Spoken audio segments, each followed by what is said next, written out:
Ya, ini Rosna rebus biji cempedak. Baru first time nak rebus.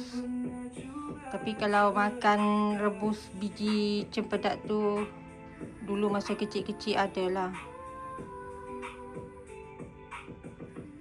Kita nak rebus dia dulu ya guys.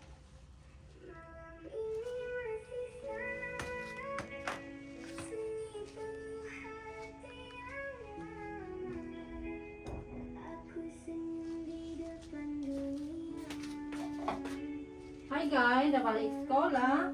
Hello, Lola. Kau makan apa tu? Yang itu roti tadi Medina babi.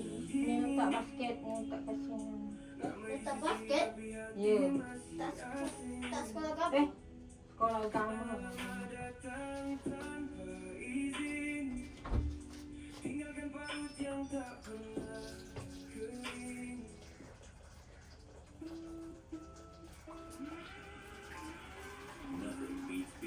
Cuci tangan awak tak boleh. And enjoy instant withdrawal 24/7 and with zero fees. Start trading now.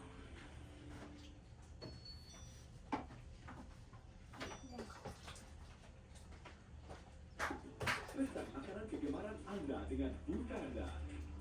Waktu aplikasi dan pesan sekarang. Okay guys, kita nak rebus biji cempedak.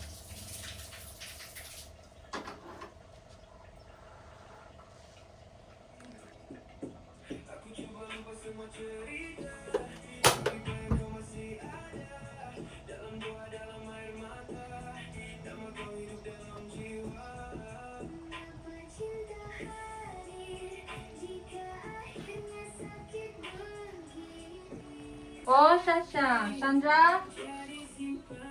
Where are you, Sandra? Sasha, Shan. Astagfirullah. Sandra, come here. Tu, makan cepat. Nak pergi sekolah kamu. Yang kau baring-baring basah.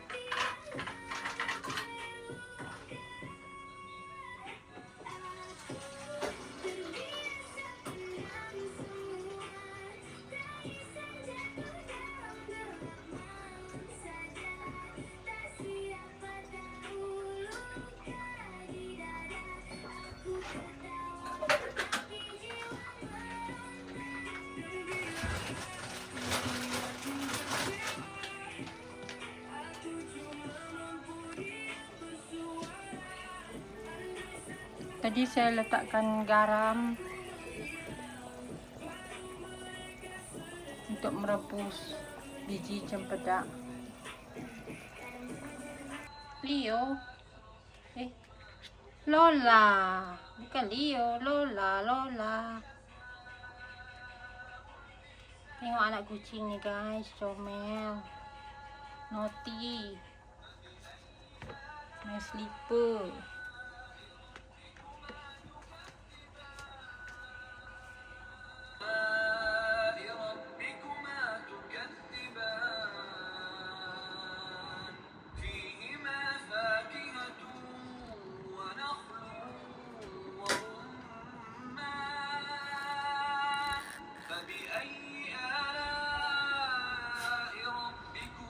Inilah bunga-bunga yang kita borong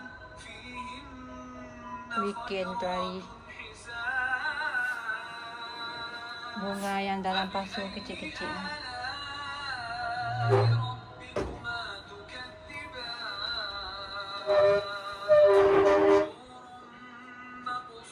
Okay guys, Assalamualaikum, bye. Jangan lupa like, share and subscribe Rose Ali channel.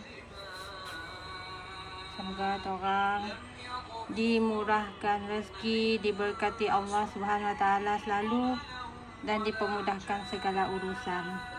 Bye.